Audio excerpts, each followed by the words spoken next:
यशोदा नंदना जय व्रजजन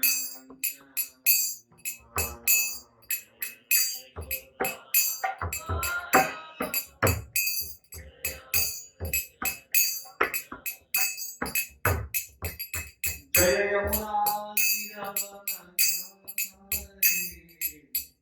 जय कुंज बिहारी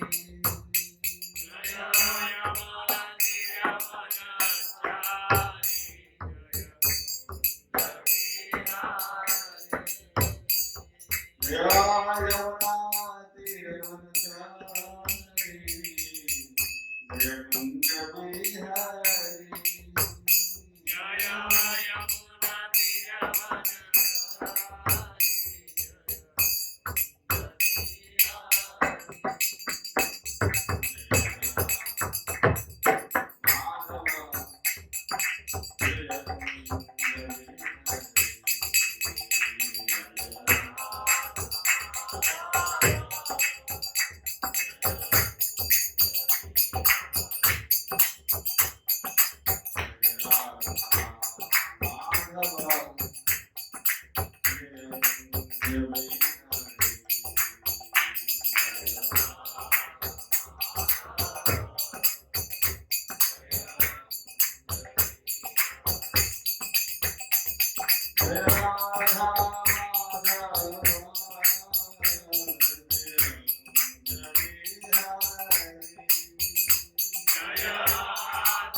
जय ओम विष्णु स्वामी की अनंत कोटि वैष्णव की ग्रंथराज श्रीमद् भागवतम की जगत गुरु श्री प्रभुपाद की गौर प्रेमानंद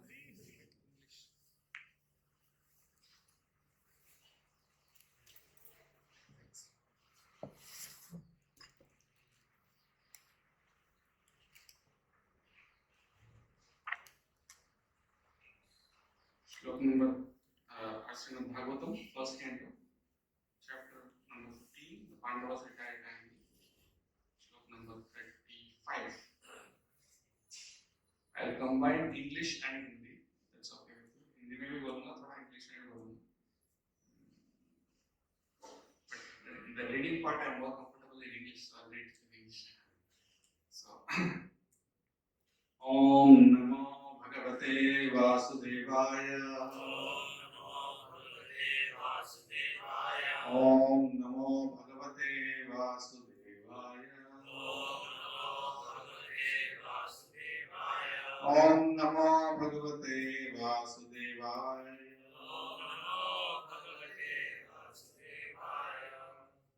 Om ज्ञानतिमिरान्धस्य ज्ञानाञ्जनशलाकया चक्षुरुन्मीलितं येन तस्मै श्रीगुरवे नमः।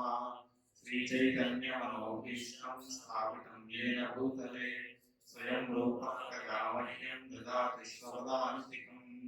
वन्देऽहं श्रीगुरो श्रीयुतपदकमलं श्रीगुरुवैष्णवांश्च श्रीरूपं साग्रजातं सगण रघुनाथान्वितं तं सजीवं साद्वैतं सावधूतं परिजनसहितं कृष्णचैतन्यदेवं श्रीराधा कृष्णपादान् सहगणललिता श्रीविशाखान्वितांश्च नमः। ॐ विष्णुपादाय कृष्णप्रेष्ठाय भूतले श्रीमते भक्तिवेदान्तस्वामिनिधि नामिने नमस्ते सारस्वते देवे गौरवाणी प्रचारिणे निर्विशेषशून्यवादि पाश्चात्यदेशतारिणे हे कृष्णकरुणा सिन्धो दीनबन्धो जगत्पते गोपेश गोपिकान्त राधाकान्त नमोऽस्तुते तप्तकाञ्चन गौराङ्गी राधे वृन्दावनेश्वरी वृषभानुसुते देवी प्रणमामि हरिप्रिये वाञ्छाकल्पतरुभ्यश्च कृपा सिन्धुभ्येव च पतितानां पावनेभ्यो वैष्णवेभ्यो नमो नमः। जय श्री कृष्ण चैतन्य प्रभु नित्यानंद श्री अद्वैत गदाधर श्रीवासादि गौर भक्तवृंद हरे कृष्ण कृष्ण कृष्ण हरे हरे हरे राम राम राम हरे हरे। मुखं करोति वाचालं कुन्दं गन्धेते गिरि यत्कृपातमहं वन्दे श्रीगुरुं दीनतारिणम्।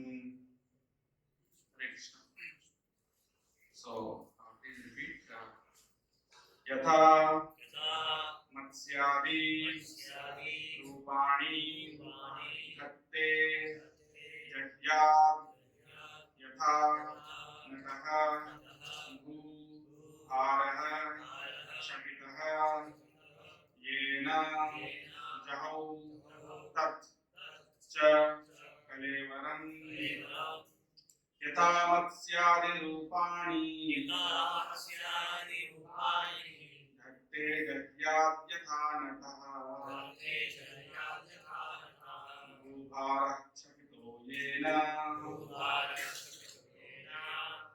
जहौ तच्च कलेवरम्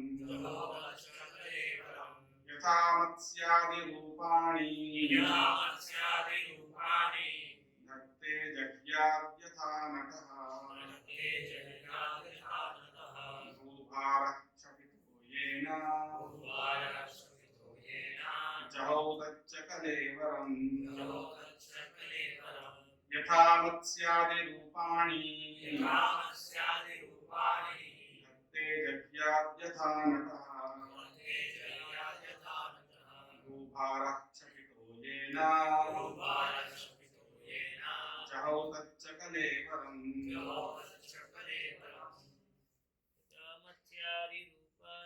यथा मत्स्यादि रूपाणि धत्ते जड्यात् यथा नटः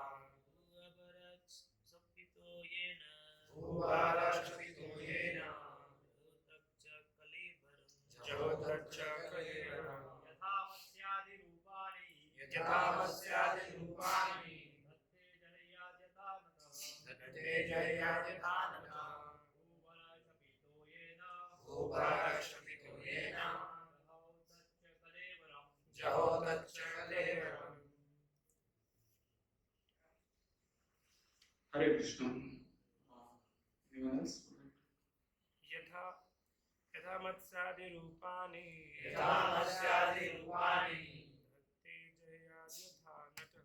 धत्ते जड्यात् यथा नटः भूभारः क्षपितो येन जहौ तच्च कलेवरम्।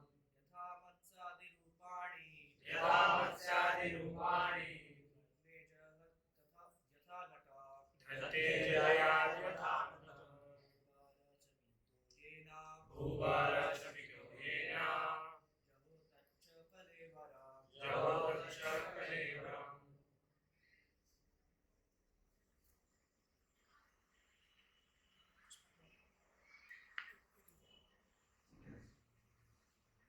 Mobile got stuck. I'll leave that. So please repeat the word for word meaning in English. Yatha, यथा as much as. Matsya Adi, मत्स्यादि incarnation as a fish, etc. etc. Rupani, रूपाणि forms forms that they तत्ते eternally accept. Jahyat, apparently relinquishes. Yatha, exactly like. Nataha, magician. Bhubharaha, burden of the world. Shapitaha, lead. Yena, by which. Jahau, let go. Tat, that. Cha, also. Kalevaram, body. Translation purport by His Divine Grace, A.C. Bhaktivedanta Swami. Translation: the Supreme Lord relinquished the body which He manifested to diminish the burden of the earth. Just like a magician, He relinquishes one body to accept different ones, like the fish incarnation and others. Please repeat. The Supreme Lord The Supreme Lord relinquished the body relinquished the body which He manifested which He manifested to diminish the burden of the earth. to diminish the burden of the earth. Just like Just like a magician, magician, he relinquishes he relinquishes one body one body to accept different ones, to accept different ones, like the fish incarnation like the fish incarnation and others. and others. So if you just hear this translation, you'll be really confused. 100% guarantee. But if you read the purport, then things will be more clear. Because apparently, the translation says that he relinquished his body, right? Krishna gave up his body. Bhagavan ने अपना शरीर त्याग दिया. How many of you are comfortable with English? Okay, how many of you are not comfortable? मतलब आप में से कितने लोग इंग्लिश नहीं समझते? So मैं हिंदी में बताता हूँ. तो यहाँ ट्रांसलेशन में मैं हिंदी में नहीं पढ़ रहा हूँ, इंग्लिश में पढ़ रहा हूँ. बट उसका में ट्रांसलेशन ऐसा है कि भगवान ने अपना शरीर त्याग दिया.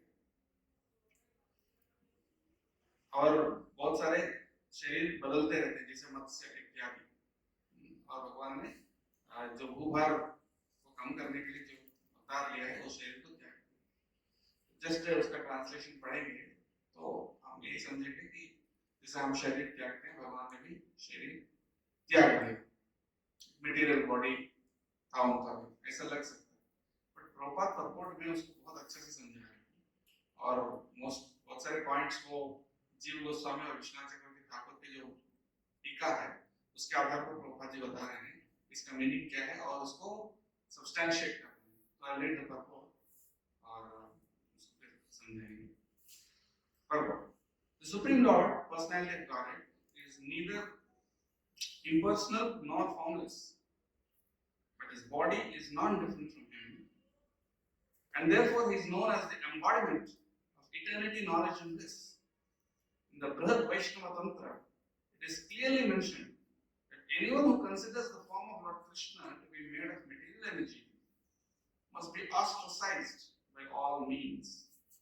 And if by chance the face of such an infidel is seen, one must clean himself by jumping in the river with his clothing. The Lord is described as Amrita or deathless because he has no material body. Under the circumstances, the Lord's dying or quitting his body is like the jugglery of a magician. The magician shows by his tricks that he is cut to pieces, burned to ashes, or made unconscious by hypnotic influences. But all are false shows only. Actually, the magician himself is neither burned to ashes nor cut to pieces, nor is he dead or unconscious at any stage of his magical demonstration. Similarly, the Lord has his eternal forms of unlimited variety, of which the fish incarnation, as was exhibited within this universe, is also one. Because there are innumerable universes, somewhere or other, the fish incarnation must be manifesting his pastimes without cessation. In this verse, the particular word dhatte, eternally accepted, and not the word dhitva, accepted for the occasion, is used. The idea is that the Lord does not create the fish incarnation. He eternally has such a form. And the appearance and disappearance of such an incarnation serves particular purposes. In the Bhagavad Gita, the Lord says, the impersonalists think that I have no form, that I am formless, but that at present I have accepted a form to serve a purpose, and now I am manifested. But such speculators are factually without sharp intelligence. Though they may be good scholars in the Vedic literatures, they are practically ignorant of my inconceivable energies and my eternal forms of personality. The reason is that I reserve the power of not being exposed to the non-devotees by my mystic curtain. The less intelligent fools are therefore unaware of my eternal form, which is never to be vanquished and is unborn. Unquote. In the Padma Purana, it is said that those who are envious and always angry at the Lord are unfit to know the actual and eternal form of the Lord. In the Bhagavatam also it is said, the Lord appeared like a thunderbolt to those who were wrestlers. Shishupala, at the time of being killed by the Lord, could not see him as Krishna, being dazzled by the glare of the Brahmajyoti. Therefore, the temporary manifestation of the Lord as a thunderbolt to the wrestlers appointed by Kamsa, or the glaring appearance of the Lord before Shishupala, was relinquished by the Lord. But the Lord as a magician is eternally existent and is never vanquished in any circumstance. Its forms are temporarily shown to the asuras only, and when such exhibitions are withdrawn, the asuras think that the Lord is no more existent. It's like the foolish audience thinks the magician to be burned to ashes or cut to pieces. The conclusion is that the Lord has no material body, and therefore he is never to be killed or changed by his transcendental body.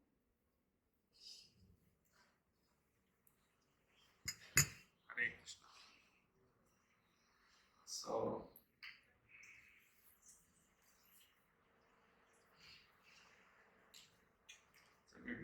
यहाँ पर प्रभुपाद जी बता रहे हैं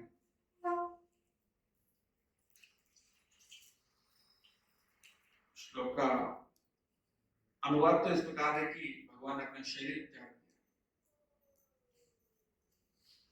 जय श्री राधा गोविंद जी की, जय श्री गौरताय की।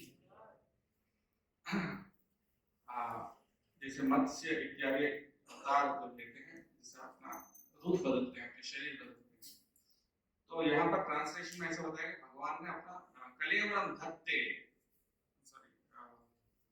कलेवर को भगवान ने अपने कलेवर को छोड़ दिया। जहौ तस्य कलेवरम, जहौ दच्च कलेवरम, कलेवरम यानी बॉडी, शरीर, जहौ यानी उसको छोड़ दिया। तो एक्चुअली क्या, जब भगवान चले गए थे तो क्या एक शरीर छोड़े थे? हाँ, छोड़े थे। स्पष्ट रूप से यहाँ भागवत में बताया उन्होंने शरीर छोड़ा, लेकिन उसको कैसे समझना चाहिए, तो वो प्रभुपाद जी बहुत सुंदर रूप से तात्पर्य बता रहे हैं। स्पिरिचुअल वर्ल्ड में, आध्यात्मिक जगत में, फॉर्म और सब्सटेंस यानी किसी चीज का रूप और उसका जो सार, दोनों में कोई फर्क नहीं है। There is no difference between the form and substance in the spiritual world or spiritual things. यानी भगवान का रूप और भगवान में कोई अंतर नहीं है। भगवान का नाम और भगवान में कोई अंतर नहीं। अभिन्नत्वम नाम, इसी प्रकार से भगवान का नाम, भगवान का रूप, भगवान के गुण, भगवान की लीला, ये सब भगवान के समान, मतलब ऐसा नहीं कोई भेद है स्पिरिचुअल वर्ल्ड में। लेकिन मटेरियल वर्ल्ड में, भौतिक संसार में, क्योंकि माया का जगत है, हाँ, जो दिखता है वो कुछ और है और जो है वो कुछ और है, इसलिए तो माया है ना। कुछ दिखता है लेकिन है तो कुछ और। पानी दिखता है लेकिन वहां पानी नहीं, वो रेत। तो ये मटेरियल वर्ल्ड है, इसलिए यहाँ पर फॉर्म और सब्सटेंस में बहुत अंतर होता है। ऐसा दिखता है, ऐसा लगता है कि मैं शरीर हूं, लेकिन हम शरीर नहीं, शरीर से भिन्न है। भगवद गीता का दूसरे अध्याय में बहुत विस्तार से भगवान ने समझाया शरीर और आत्मा में बहुत भेद है। हाँ, उसी प्रकार से भौतिक संसार में हर चीज का जो जो दिखाई दे रहा है और उसके अंदर जो असली वस्तु है उसमें भेद होता है। हाँ, किसी अगर प्यास लग रहा है अगर पानी पानी बोलेंगे तो प्यास मिटेगा नहीं, क्योंकि यहाँ भेद है वस्तु और उसका नाम में। हाँ, और जहां तक इवन जो दिखता है वो भी नहीं। हाँ, कई जगह ऐसा दिखता है कि ये गुरु है, ये साधु है, लेकिन असल में वो कौन कौन होता है? कुछ ढोंगी होता है, धोखा देने वाला कोई होता है। तो यहाँ पर जब तक हम भी मटेरियलिस्टिक प्लेटफॉर्म पर रहते हैं, भौतिक चेतना में रहते हैं, हमारा एक्टिविटीज में भी रूप और सार में भेद होता है। उदाहरण के लिए मान लीजिए शास्त्र में बताया गया है कि जिसका जो जो वैष्णव है उसको यमदूत नहीं ले जाते, जो जो तिलक लगाया हुआ है, जो घंटी माला पहना हुआ है, यमदूत आकर वहां से चले जाते। बात तो सही है। पर अगर वो व्यक्ति वैष्णव जैसा दिख रहा है लेकिन वैष्णव नहीं है, तो वहां वो लागू नहीं होता, वहां वो लागू नहीं होता। क्योंकि यद्यपि ये बताया गया है जिसके गले में कंठी माला है, तो मतलब गले में कंठी माला पहन के आप कुछ भी करके शरीर त्याग देंगे तो क्या यमदूत नहीं आएंगे? लेकिन पुराण में बताया गया कि जिसके गले में कंठी माला है, तुलसी का कंठी माला, तो भगवान उनसे दूर भागते हैं, सॉरी यमदूत उनसे दूर भागते हैं। तो लेकिन इसलिए भक्तिवेदांत ठाकुर क्लैरिफाई करते हैं आचार्य, फॉर्म एंड सब्सटेंस में जो भेद होता है मटेरियलिस्टिक कंडीशन स्टेट में। हाँ, एक बहुत सुंदर भजन है भक्तिवेदांत ठाकुर का, एक तो एक कली चेला, एक कली का चेला, कली का शिष्य। कैसे बोल रहे हैं? माथा नेड़ा कपनी पारा तिलक नाके गलाई माला। हाँ, क्या? तो उसका माथा नेड़ा यानी सर टकला, सर टकला, कपनी पारा यानी कॉपिन पहनते हैं, कॉपिन तिलक नाके यानी यहाँ नाक में तिलक लगाया हुआ, गले माला, गले में कंठी माला, देखते वैष्णव मोतो यानी देखने के लिए कैसा लगता है? वैष्णव। असलो शक्तो काजेर बेली, क्या मतलब? शाक्त, शाक्त काजेर बेला यानी काम करने के समय वो शाक्त बन जाता है। देखने में वैष्णव दिखता है लेकिन काम किसका है? शाक्तों का। शाक्त मतलब जो शक्ति की पूजा करते हैं, मटेरियलिस्टिक काम उनका ऐसे, वो लोग क्या मदिरा मांस वगैरह सब खाते हैं, सब चीज करते हैं। तो शाक्त मतलब वो उस सेंस में लिया गया कि ये हर तरह का गलत काम करते हैं, काम करने के टाइम वैसा हो जाता है, शाक्त हो जाता है, और दिखने में वैष्णव। सहज भजन कोर्चन ममु संगे लोये परेर बल। इसका मतलब है सहज भजन,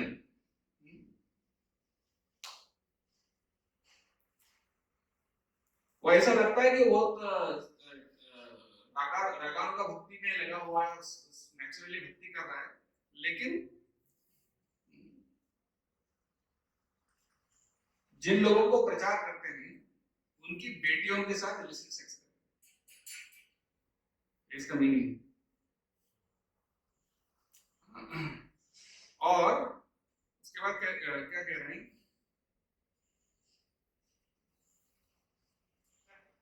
अगले इसमें सखी भावे भज तारे निजे होइए नंदला कृष्णदास कथा चले महाजन के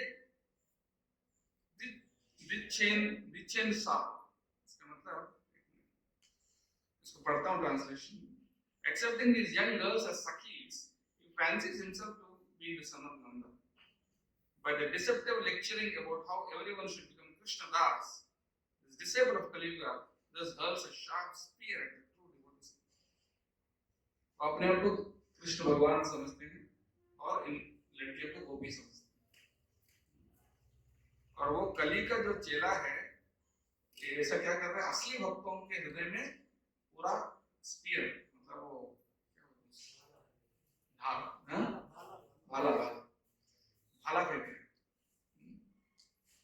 तो यानी असली डिवोटीज को अटैक कर रहे हैं।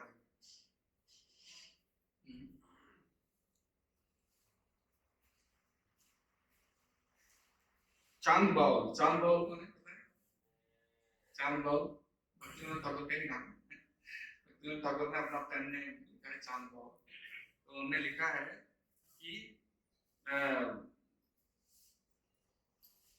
तो नए नए लोगों को वो क्या करते हैं, क्या आर्टिफिशियली रिकॉग्निशन, आर्टिफिशियली वो अपने आप को दिखाते हैं कि मैं भगवान का बहुत बड़ा भक्त हूँ, और लेकिन असल में क्या करते हैं, सिर्फ अपने मनेर कोला, वो सिर्फ मन का केला खाते हैं। नवरसिक अपने मानी खाचेन अबार मनेर कोला, अपने आप को बहुत बड़ा रसिक भक्त समझते हुए क्या खाते हैं, मन के खेला खाते। मन के खेला तो असली खेला नहीं है, मन में खेला खा रहे। बाउल बोले दोहाई ओ भाई दूर करो ए लीला खेला। हाँ, चांद बाउल कहता है ए भाई ये सारा नाटक बंद करो, दूर करो, ऐसा कह रहे हैं। तो मुझे लगता है कि मेरे लिए भी लागू होता है। तो कहने का मतलब ये है कि तो ये फॉर्म एंड सब्सटेंस में जो डिफरेंस होता है, हम दिखते हैं कुछ और होते हैं कुछ और। मैं अपने बारे में बोलता हूँ, आपसे तो इतना सिंसियर वैष्णव है वो तो आपका है, एक्टिविटी से समझ में आ रहा है, प्रभुपाद जी का मिशन को इतना अच्छे से आगे बढ़ा है। लेकिन तो ये हमारे स्तर में वो डिफरेंस होता है। लेकिन जो व्यक्ति सिद्ध अवस्था में, जो व्यक्ति लिबरेटेड होता है, उनके लिए फॉर्म और सब्सटेंस में कोई डिफरेंस नहीं होता। इसलिए सन्यासी के शरीर को हम क्या करते हैं, जलाते हैं क्या? नहीं, क्यों? उसको समाधि में रखते हैं, क्यों? बिकॉज उनका बॉडी स्पिरिचुअलाइज हो गया। तो इसी प्रकार से आध्यात्मिक स्तर में शरीर और आत्मा में कोई फर्क नहीं होता आध्यात्मिक स्तर में। इसलिए भगवान के लिए रूप नाम ये सब भगवान से भिन्न नहीं है। हाँ, इसलिए आध्यात्मिक स्तर से जो नाम आया है उसमें नाम और नाम में कोई डिफरेंस नहीं है। लेकिन भौतिक स्तर में कोई नाम ले रहा है तो उसमें डिफरेंस है। तो इसलिए हमको क्या ना, जब तक जितना हमारा कॉन्शियसनेस प्यूरिफाई होता है, जितना हम स्पिरिचुअल प्लेटफॉर्म पे आते हैं, जितना हृदय शुद्ध बनता है हमारा, जितना हमारा चेतन शुद्ध बनता है, तो उतना जो है हमारे अंदर, हमारा स्पिरिचुअल लाइफ में क्या बोलते हैं उसको, वो भगवान के साथ कनेक्शन अपना जेन्युइन हो जाता है, सिर्फ एक्सटर्नल नहीं होता। किसी ने बोला था, मैं एक डिवोटी से सुन रहा था कि हम बोलते हैं भगवान का नाम जब लेते हैं, भगवान का नाम में तो इतनी शक्ति है, नाम नो यावती शक्ति पापने करने हरे तावत कर्तुं न शक्नोति पातकं पातकेन। इतने नाम में इतनी शक्ति है कि एक बार नाम लेने से इतने पाप खत्म हो सकते हैं जितना आप कर भी नहीं सकते। तो पर क्यों अपराध, क्यों हमारा पाप खत्म नहीं हो रहा है? हम चैंटिंग कर रहे हैं फिर भी हमारे अंदर हृदय पूरी तरह शुद्ध नहीं हुआ। व्हाई? क्यों दुख भोग रहे हैं? इसका कारण ये है, क्या इसका मतलब ये है कि हरिनाम में शक्ति कम हो गया? नहीं, या इसका मतलब ये है कि वो हरिनाम नहीं है? ऐसा भी नहीं, वो हरिनाम ही है, वो भगवान से अभिन्न है और उसमें शक्ति भी कम नहीं हुआ। पर भगवान प्रसन्न जितना होते हैं उतना प्यूरिफाई करते हैं। जैसे उदाहरण के लिए मान लीजिए आप प्रधानमंत्री से मिलते हैं, प्रधानमंत्री से डेली बहुत सारे लोग मिलते हैं, लेकिन प्रधानमंत्री से जो भी मिलता है सबको समान बेनिफिट होगा? सबको एक जैसा बेनिफिट होगा, एक जैसा फल मिलेगा? नहीं। क्योंकि जो व्यक्ति के प्रति प्रधानमंत्री ज्यादा खुश है उनके लिए ज्यादा फल मिलेगा। जिस व्यक्ति से ज्यादा प्रधानमंत्री खुश नहीं है उनको कोई फल नहीं मिलेगा, भले प्रधानमंत्री के बगल में बैठे, राइट। उसी प्रकार से भगवान भी एक व्यक्ति है ना। अब भगवान का नाम ले रहे हो, नाम भी भगवान से भिन्न नहीं है, लेकिन आप जो अपराध करते हैं तो क्या होता है, भगवान है उसी में फुल्ली प्रेजेंट है, ऐसा नहीं भगवान नहीं है, लेकिन भगवान क्योंकि आपका अपराधों से खुश नहीं है इसलिए पूरा फल नहीं दे रहे। जब भगवान प्रसन्न होंगे तो तब वही नाम आपको प्यूरिफाई करेगा और जाएगा।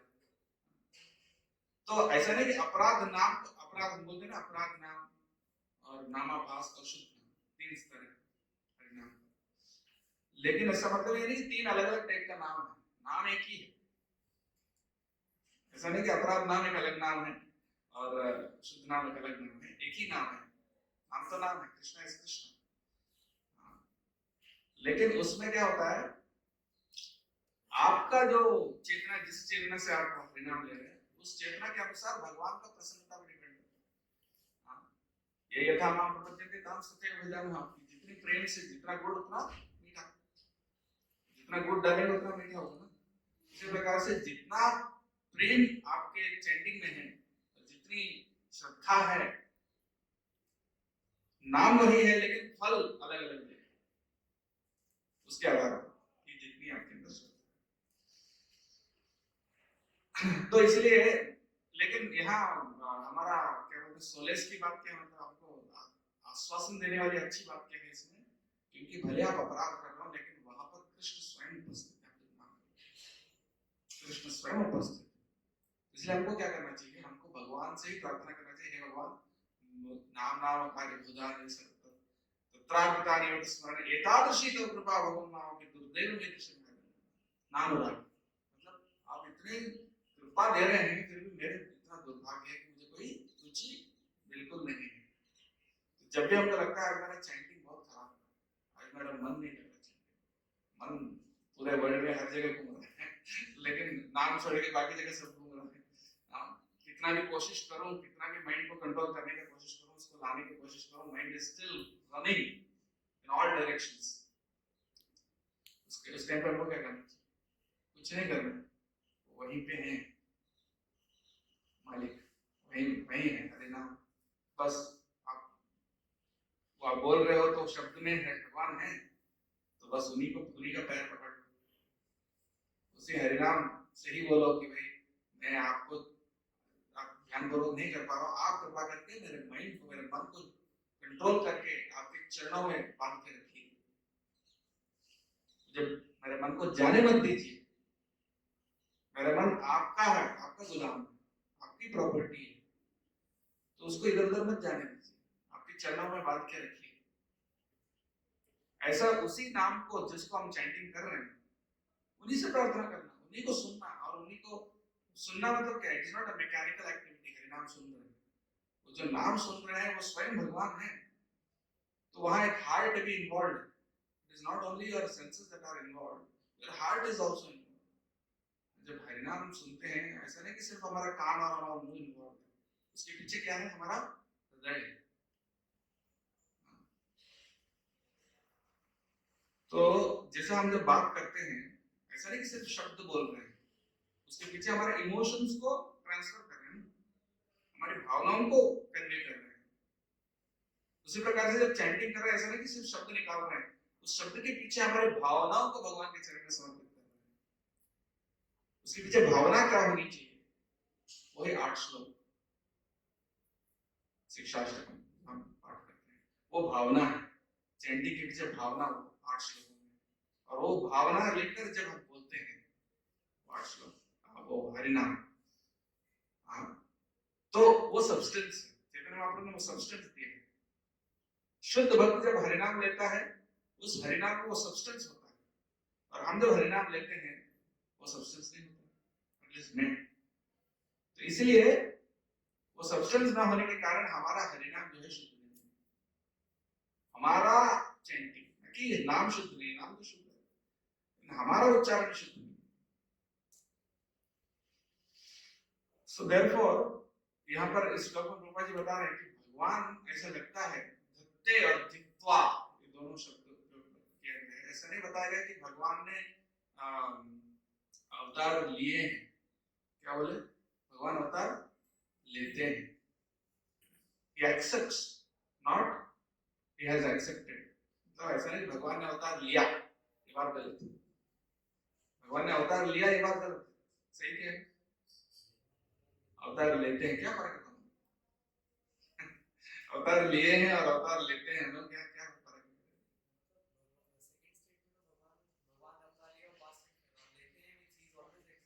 Exactly. Wonderful, wonderful. Yes, very nice. तो अवतार लिए हैं तो पहले लिए हैं, अभी छोड़ भी दिए गए, मतलब खत्म हो गए, है ना? लेते हैं मतलब हमेशा लेते रहते हैं, ऐसा नहीं कि वो छोड़ दिए। हाँ, उदाहरण के लिए बताते हैं, वो मैजिशियन जो क्या बोलते हैं उसको हिंदी में, मैजिशियन, जादूगर। जो जादूगर है वो रूप बदलता है, ऐसा लगता है उसको काट दिए हैं, टुकड़े बन गए। रूप हो सकता है वो अच्छा जादूगर हो तो अपना फॉर्म भी बदल ले,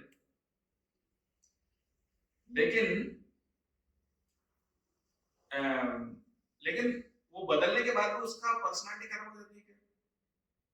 नहीं होती। वो है जो पर्सन जो जादू कर रहा है वो व्यक्ति कंटिन्यू एग्जिस्ट करता है।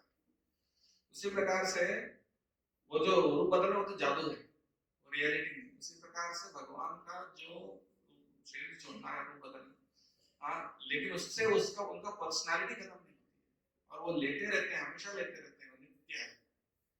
मत्स्य अवतार हमेशा कभी कहीं न कहीं है, किसी न किसी ब्रह्मांड में। पूर्व अवतार भी, हर अवतार, हर लीला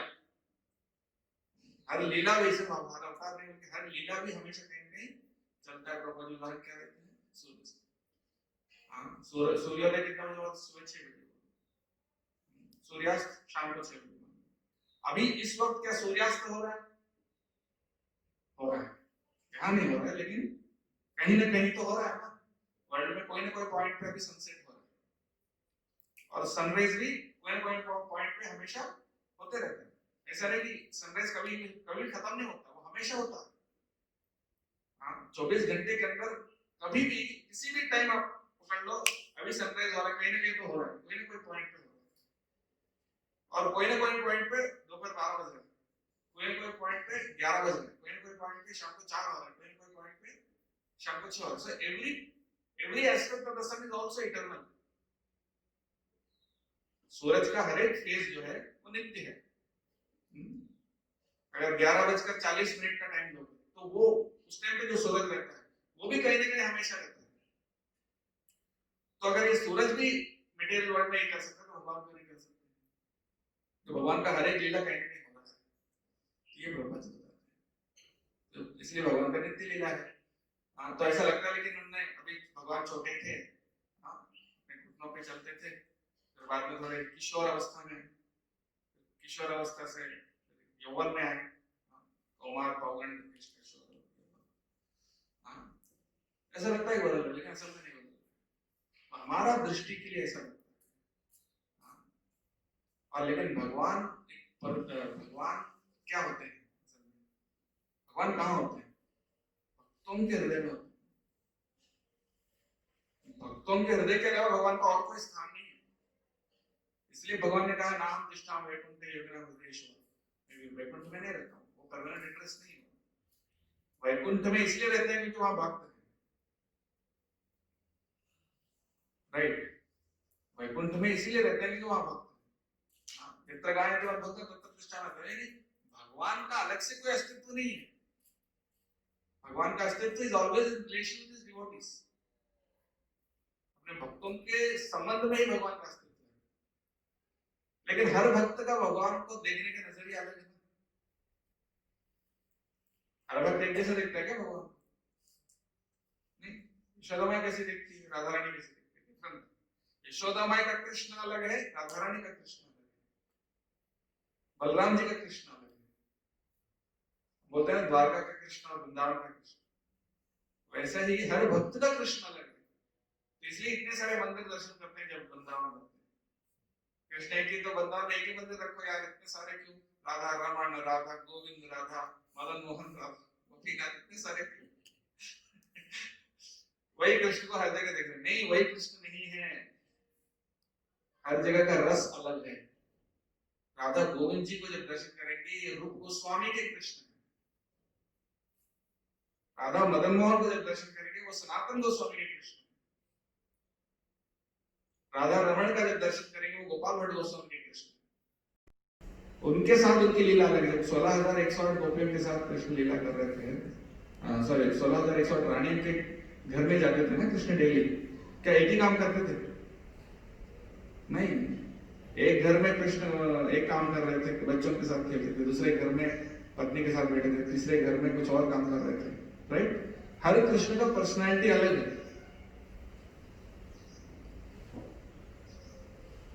तो मैं क्यों बोल रहा हूं? क्योंकि भक्तों के हृदय में जो भगवान है, हाँ, तो भक्तों के हृदय में जो भगवान है, उस तरह से भगवान रूप बदलते हैं। लेकिन भगवान का जो रूप है वो, क्योंकि भक्तों के साथ जो संबंध है वो नित्य है, इसलिए वो भगवान का वो रूप भी नित्य है। यद्यपि लगता है कि अलग अलग रूप है, भगवान का रूप बहुत सारे हैं, लेकिन सभी रूप नित्य हैं, सभी रूप नित्य हैं। This is the mystery, this is the beauty of Krishna consciousness कि भगवान, हर एक भगवान का स्वरूप नित्य है। राधा रमण भी नित्य है, यशोदा नंदन भी नित्य है, रुक्मिणी वल्लभ भी नित्य है, पार्थ सारथी भी नित्य है, पर हर एक रूप का रस अलग है।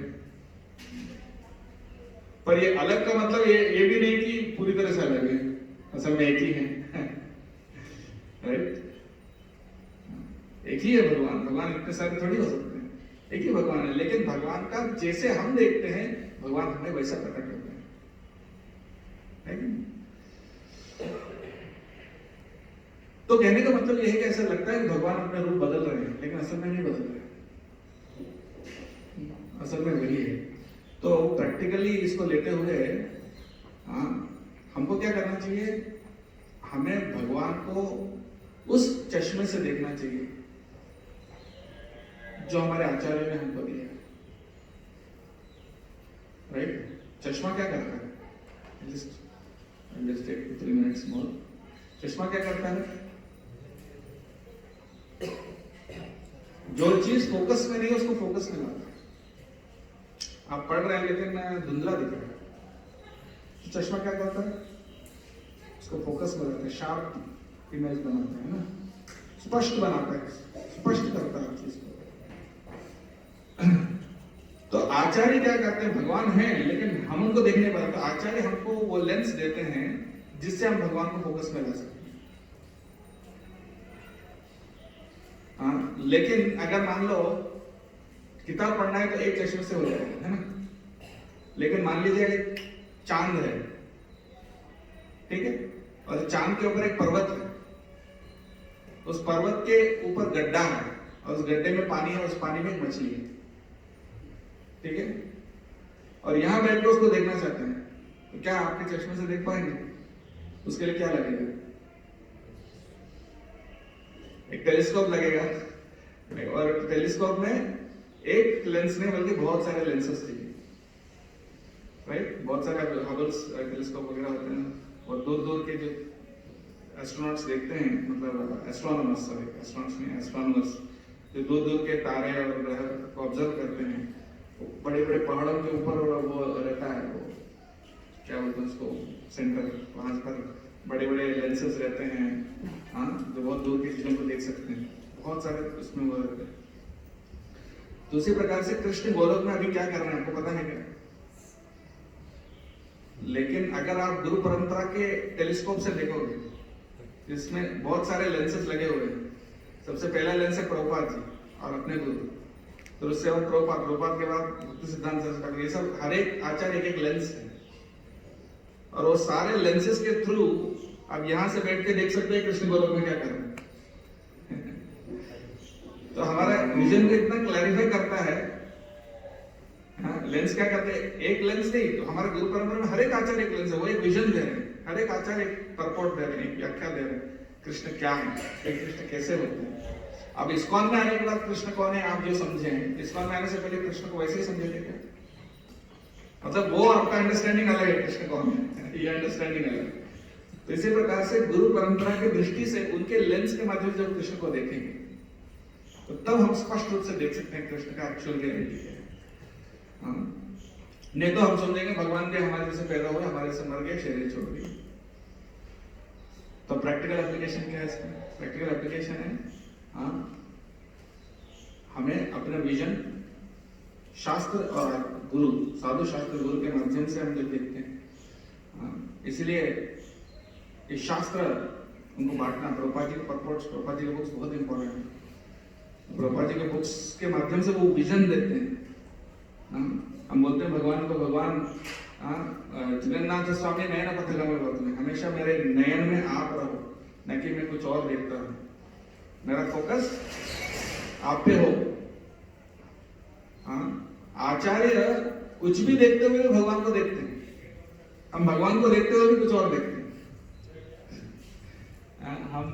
हम ये देखते हैं, डेटी को बोलते हैं ये मार्बल कहाँ से आया, कहाँ से बनवाया, राइट। और आचार्य इवन किसी मटेरियलिस्टिक चीज को भी देख के कृष्ण की एनर्जी है कि नहीं? वाइन को भी देख के, हाँ। तो आचार्य का ऐसा विजन है, तो इसलिए हमारे विजन को उनके विजन के अनुसार अलाइन करेंगे, then we can see Krishna as it is. तो यही आप लोग मतलब आप सब बहुत अच्छे से हमको प्रेरणा दे रहे हैं कि कैसे वो करना चाहिए। या प्रभुपाद जी का जो संदेश है उसको सब हर एक व्यक्ति तक पहुंचाने की प्रयास कर रहे हैं। तो हम लोग क्या कर रहे हैं, चश्मा दे रहे हैं। एक्चुअली ये किताब नहीं है, चश्मा है। किताब भी है, चश्मा भी। और ये चश्मा ऐसा चश्मा है जिसको ओपन करेगा कोई व्यक्ति, यूज करेगा, तो उस चश्मे के माध्यम से क्या देख सकता है? भगवान को देख सकता है, उनके सारे पार्षदों को देख सकता है। बोले भगवान को देखने का चश्मा दे रहे हैं, ये लो, इसको पढ़ो, आपको क्लियर दिखेंगे भगवान।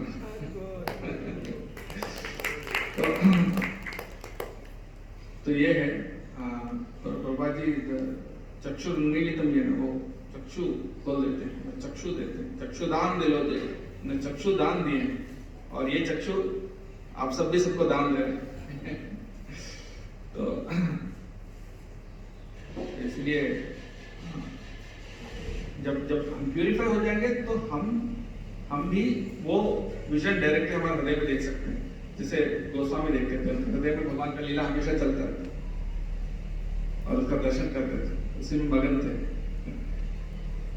रघुनाथ दास गोस्वामी का स्टोरी बहुत फेमस है। उनका एक दिन मंगलारती में नहीं आए, क्या हुआ? पेट दर्द। पेट दर्द क्यों? डॉक्टर आए, बोले बहुत सारा खीर खा लिया होगा। खा लिया तो 3 दिन में एक बार एक कटोरी छाछ लेते हैं, ये उनका खाना से। अरे नहीं, भगवान की लीला में रात को खीर बनी थी, गोलोक में वो खाया। मतलब वो एंजॉय कर रहे हैं, उसको रिलीज कर रहे हैं, क्योंकि उनका पिक्चर इतना क्लियर है हार्ट में। हमारा पिक्चर अभी तक क्लियर नहीं है। हमारा जो कैमरा फोकस में नहीं है। सारे लेंसेज तो है लेकिन हम फोकस नहीं कर पा रहे उसको। मेरा कैमरा फोकस में नहीं है, इसलिए हमको भगवान दिख नहीं रहे, कुछ और दिख रहे हैं हमेशा कि मेरा फ्यूचर क्या होगा, मैं कहाँ जाऊंगा। ये सारे फोकस में है, फोकस में भगवान नहीं है। तो लेकिन अगर हम गुरु वैष्णव और आचार्यों की दृष्टि से हम देखेंगे भगवान को, तो तब पिक्चर इतना क्लियर हो जाएगा। सिर्फ भगवान का रूप ही नहीं, भगवान का नाम, रूप, गुण, लीला, वो सब स्पष्ट रूप से हम देख सकते हैं, वो क्लियर होते रहेगा। वो सब किसके माध्यम से होगा? हरे कृष्णा कृष्णा कृष्णा हरे हरे, हरे राम राम राम हरे। इसको जप करते रहेंगे, धीरे धीरे हमारा कैमरा फोकस में आता है। और जब प्योर जप करेंगे तो एकदम क्लियर फोकस हो जाएगा, एकदम दिखेगा भगवान अभी इस वक्त क्या लीला कर रहे हैं। तो प्रभुपाद जी को प्रार्थना करते हैं कि हमारा विजन को क्लियर करें, चेतो दर्पण मार्जनम, लेंस में जो धूल मिट्टी वो लगा हुआ उसको क्लियर करें, और इसी जन्म में हम भगवान की लीला का दर्शन कर सकें। और जितने प्रभुपाद जी हमें यूज करना चाहते हैं दूसरों को ये देने में, उतना हम उनको यूज होने में हम मतलब भगवान हमको यूज कर सकें ज्यादा से ज्यादा। तो ये प्रार्थना से हम हम विराम देते हैं। हरे कोई प्रश्न? Any questions? प्रभु जी आप कुछ ऐड करना चाहते हैं? एनी एक्स्ट्रा या कोई और कुछ कहना चाहते हैं? हाँ क्या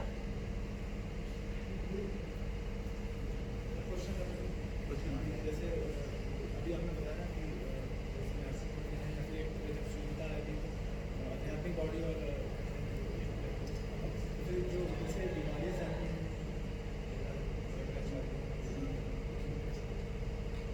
बहुत अच्छा प्रश्न है। प्रभु जी पूछ रहे हैं कि जब प्योर हो जाते हैं तो शरीर आध्यात्मिक हो जाता है, तो बीमारी आती है तो उसको कैसे समझ सकते हैं? तो भी आध्यात्मिक है, सिंपल। भगवान भी बीमार होते हैं ना, भगवान को भी सर दर्द होता है एक बार, बोले मर जाऊंगा, तो गोपियों ने वो नारद जी ने गोपियों ने चरण धूल ला के उनके सर पे लगाया, ठीक हुआ ना। तो भगवान भी बीमार होते हैं, भगवान क्यों नहीं बीमार होंगे? भक्त भी होते हैं, वो भी उनकी लीला है, क्यों नहीं हो सकते? तो शरीर आध्यात्मिक है, पर हमारे एक्सपीरियंस जैसा जब हम बीमार होते हैं हम परेशान होते हैं वैसा वो नहीं होते ना। प्रॉब्लम यह है कि हमारी परसेप्शन में ना, क्योंकि हम बीमारी से, हम जब बीमार होते हैं तो हम पीड़ा अनुभव करते हैं। जब वैष्णव बीमार होते हैं पीड़ा अनुभव नहीं करता, एक्सटेसी अनुभव करता है। देखो भगवान कितने नटखट है इस टाइप का कुछ, या कि वो तो बहुत एडवांस लेवल की बात कर रहा हूँ, नहीं तो डिवोटी हमेशा उसको आध्यात्मिक दृष्टि से देखता है।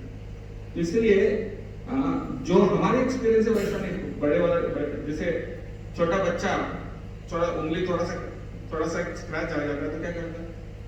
रोता है। चलते चलते फिसल जाता है, मान लो छोटा सा खरोच आ गया तो क्या करता है? रोने लग जाता है। लेकिन युद्ध भूमि में जो सोल्जर है उसको शत्रु से बहुत सारे तीर घुस रहे हैं, उसको खुशी होती है, वीर रस जो है, विश्व पितामह मारो मुझे। और जितने तीर मार रहे थे, विष्णु पितामह जो तीर कृष्ण के ऊपर मार रहे थे वो सब लग रहा था कि फूल की माला देना, और जो विष्णु पितामह के ऊपर अर्जुन जो तीर चला रहे थे वो भी उनको डेकोरेशन लग रहा था, अच्छा मेरा पोता कितना अच्छा है। तो उनका अनुभव अलग है और हमको वो तीर लगेगा तो हमारा अनुभव अलग है। तो हम बीमार होते हैं तो हम क्या फील करते हैं वो अलग है, लेकिन वो जब शुद्ध भक्त बीमार होते हैं उनका एक्सटेसी में चल जाता है, तो वो भी स्पिरिचुअल। ठीक है, मंत्राक्षण भागवतम की, श्री प्रभुपाद की, गौर प्रेमानंद।